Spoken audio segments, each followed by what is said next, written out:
اس امت کے اندر ایک بہت بڑی ولی کامل ہوئی ہے، حضرت رابعہ بصریہ علیہ الرحمہ۔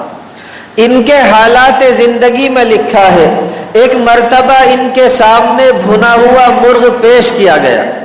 آپ نے جب اس بھنے ہوئے گوشت کو دیکھا، آپ نے جب اس بھنے ہوئے مرغ کو دیکھا تو میرے پیارے بھائیوں آپ فوراً رونے لگی، آپ فوراً رو پڑی۔ لانے والے نے کہا کہ آپ رو کیوں رہی ہیں؟ آپ فرمانے لگی کہ میں اس لیے رو رہی ہوں کہ یہ مرغا مجھ سے کہیں زیادہ بہتر ہے۔ پوچھنے والے نے پوچھا وہ کیسے؟ آپ فرمانے لگی وہ اس طرح کہ اسے پہلے ذبح کر کے اس کی جان نکالی گئی ہے، اس کے بعد اسے آگ کے اوپر بھونا اور تلا گیا ہے۔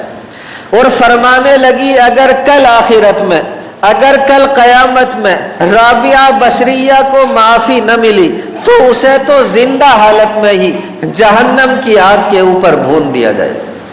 اس لیے کہنے لگی کہ میں اسی لیے کہہ رہی ہوں کہ یہ مرغا مجھ سے کہیں زیادہ بہتر ہے۔